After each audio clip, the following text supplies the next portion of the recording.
বৈষম্য বিরোধী আন্দোলনে অংশ নিয়ে স্বৈরাচার হাসিনা সরকারের নির্দেশে পুলিশের ছোড়া গুলিতে সারা দেশে প্রাণ হারান অসংখ্য শিক্ষার্থী। স্বৈরাচার পতনের ঠিক এক মাস পর ৫ সেপ্টেম্বর জেলায় জেলায় শহীদ মার্চের মাধ্যমে তাদের আত্মত্যাগ স্মরণ করলেন ছাত্র জনতা। বৈষম্যহীন দেশ গড়ার প্রত্যয় নিয়ে সকল হত্যাকাণ্ডের বিচারের দাবি জানানো হয়। একই সঙ্গে জুলাই ও আগস্টের হত্যাকাণ্ডে জড়িত শেখ হাসিনা সহ স্বৈরাচারের দোষরদের বিচারের মুখোমুখি করার দাবি জানান শহীদ মার্চে অংশগ্রহণকারীরা। গণঅভ্যুত্থানের শহীদ ও আহতদের জন্য করা হয় দোয়া প্রার্থনা।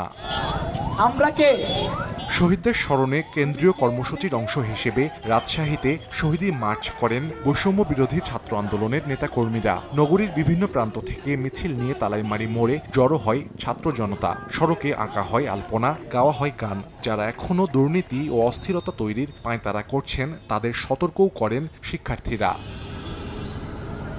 খুলনা নগরীর নিরালা এলাকায় একটি কমিউনিটি সেন্টারে আলোচনা সভা এবং দোয়া মাহফিল হয়। পরে সেখান থেকে শহীদ মার্চ শুরু করেন শিক্ষার্থীরা। পদযাত্রাটি নগরীর বিভিন্ন সড়ক প্রদক্ষিণ করে। স্বৈরাচার ও তার দোসরদের দ্রুত বিচারের দাবি জানান অংশগ্রহণকারীরা।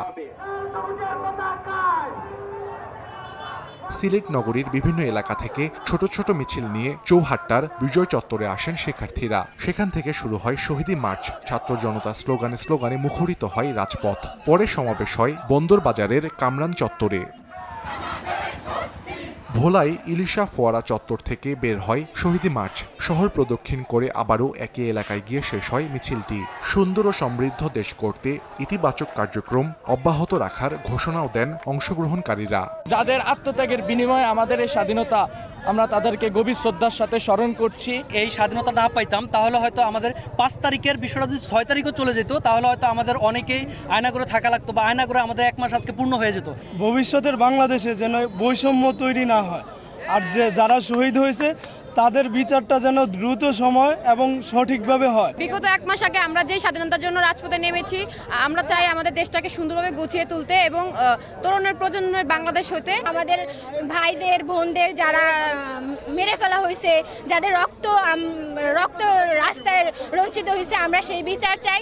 আর হচ্ছে যে আমরা বৈষম্য বিরোধী একটা বাংলাদেশ, সুন্দর বাংলাদেশ চাই। কুড়িগ্রামে বৈষম্য বিরোধী ছাত্র আন্দোলনের শিক্ষার্থীদের অংশগ্রহণে কলেজ মোড় থেকে বের হয় শহীদ মার্চ। শহীদ মিনার থেকে আবারও কলেজ মোড়ে গিয়ে শেষ হয় মিছিলটি। রাষ্ট্র সংস্কারে যারা বাধা দিচ্ছেন তাদের বিরুদ্ধে অবস্থান নেয়ার হুঁশিয়ারি দেন ছাত্র আন্দোলনের সমন্বয়করা। আন্দোলনে অংশ নিয়ে যারা হারিয়েছেন প্রাণ তাদের আত্মার মাগফিরাত কামনা করে করা হয় দোয়া প্রার্থনা। দিনাজপুরের গোড়ে শহীদ কেন্দ্রীয় শহীদ মিনার চত্বর থেকে মিছিল বের করেন শিক্ষার্থীরা। রুদ্রসেন চত্বরে আলোচনা সভায় বৈষম্যহীন এবং দুর্নীতি ও দুঃশাসন মুক্ত দেশ গড়তে সবাইকে এগিয়ে আসার আহ্বান জানানো হয়। সিরাজগঞ্জ শহরের মুক্তির সোপান শহীদ মিনার থেকে শহীদ মার্চ শুরু করেন শিক্ষার্থীরা। মিছিলটি শহরের প্রধান প্রধান সড়ক প্রদক্ষিণ শেষে আবারও একই স্থানে গিয়ে শেষ হয়। শহীদদের স্মরণে নীরবতা পালন এবং দোয়া করা হয়।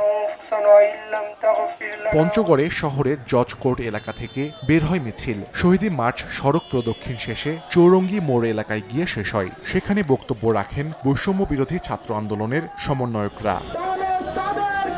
নওগাঁয় শহীদ মার্চ কর্মসূচি পালন করেন সরকারি কলেজের একদল শিক্ষার্থী। শহীদদের স্বপ্ন বাস্তবায়নে সকলকে এগিয়ে আসার আহ্বান জানানো হয়। পরে কলেজ চত্বরে বৃক্ষরোপণ করেন শিক্ষার্থীরা। শহীদদের স্মরণে মেহেরপুরে শহীদ ডক্টর শামসুজ্জোহা পার্ক থেকে শহীদ মার্চ করে বৈষম্য বিরোধী ছাত্র আন্দোলন। আন্দোলনে অংশ নিয়ে যারা আহত হয়েছেন তাদের সুচিকিৎসা নিশ্চিত এবং গণহত্যাকারীদের দ্রুত বিচারের আওতায় আনার দাবি জানান শিক্ষার্থীরা। নাটোরের নবাব সিরাজউদ্দৌলা কলেজ মাঠ থেকে শিক্ষার্থীরা শুরু করে শহীদ মার্চ। এতে অংশ নেন শিক্ষকরাও। সড়ক প্রদক্ষিণ শেষে শহীদ মিনারে করা হয় সমাবেশ। আমাদের যে সকল শহীদগণ মারা গেছে তাদের স্মরণে আমাদের শহীদ মার্চ কর্মসূচি পালন করলাম আমরা। ভবিষ্যতে এই ছাত্ররাই আমাদেরকে নতুন বাংলাদেশ গড়ার পিছনে তারা ভূমিকা রাখবে এবং বৈষম্যহীন সমাজ বিনির্মাণে তারা সহযোগিতা করবে, এই আশাবাদ আমি ব্যক্ত করছি। বাগেরহাট শহরের শহীদ স্মৃতিসৌধের সামনে থেকে মিছিল বের করেন শিক্ষার্থীরা। সড়ক প্রদক্ষিণ শেষে শহরের কেন্দ্রীয় শহীদ মিনার চত্বরে গিয়ে শেষ হয় শহীদ মার্চ। সেখানে গণ অভ্যুত্থানের শহীদদের স্মরণ এবং তাদের আত্মার মাগফিরাত কামনায় দোয়া মোনাজাত করা হয়। জামালপুরের আশেক মাহমুদ কলেজ থেকে শুরু হওয়া ছাত্র জনতার মিছিল শহরের প্রধান সড়ক প্রদক্ষিণ শেষে দয়ামুড়ি মোড় এলাকায় গিয়ে শেষ হয়। মুন্সিগঞ্জ শহরের শহীদ চত্বর থেকে বের হওয়া শোক মিছিলে জাতীয় পতাকা ও ব্যানার নিয়ে অংশ নেন ছাত্র জনতা। পুরাতন বাসস্ট্যান্ডের আল্লাহ মোড় ঘুরে আবারও শহীদ চত্বরে গিয়ে শেষ হয় মিছিলটি। দেশে আর কখনো ফিরে না আসুক বৈষম্য, আর কখনো ফিরে না আসুক স্বৈরাচার। জেলায় জেলায় দিনব্যাপী এমনই আশাবাদ ছিল শহীদি মার্চে অংশগ্রহণকারীদের। সাহাল আব্দুল্লাহ আলভি, সময় সংবাদ।